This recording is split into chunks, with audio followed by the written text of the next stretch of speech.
first up, Will Smith. I'm not going to rehearse everything that happened because I think unless you're living under a rock, pretty much everybody knows exactly what did happen, namely that Will Smith got offended by a joke that Chris Rock made on the stage at the Oscars ceremony, got up, belted the guy in the head, and then swore at him, and then there was apologies and all the rest of it. So I looked through the detail of this. I found out about it like most people on my social media, and then I started looking through the details to think, what should I make of this? And I tell you, it just got progressively more depressing.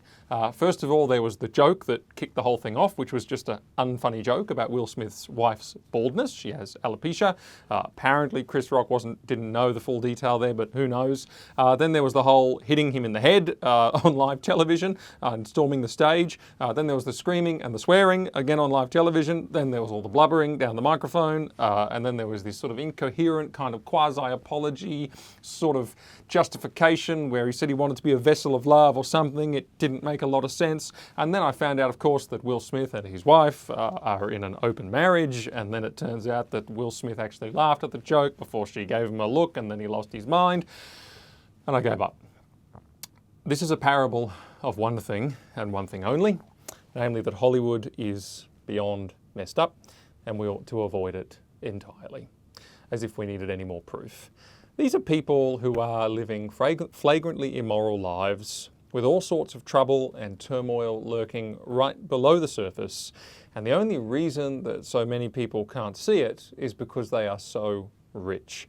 Wealth does cover a multitude of sins.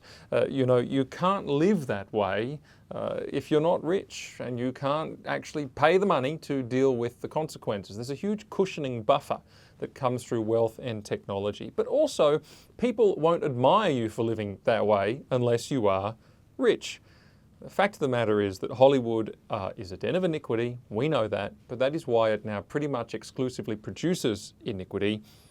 I had no idea the Oscars were on. I'm thrilled about that. I didn't know what Will Smith looked like until this incident took place. I'm thrilled about that. I hope the ignorance continues and never changes, because I don't want to be influenced by them. I don't want to be thinking like them. What a tortured and messed up world this is.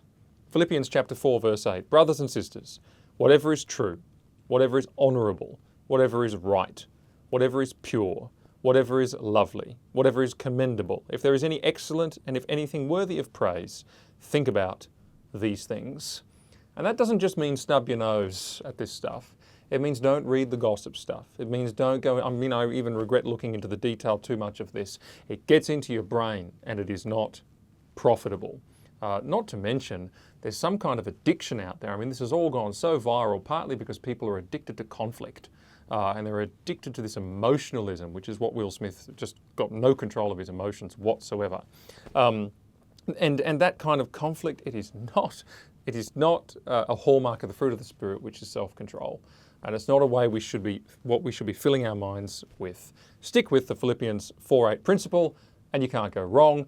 Hollywood wants to get inside our minds. Our minds should be somewhere else.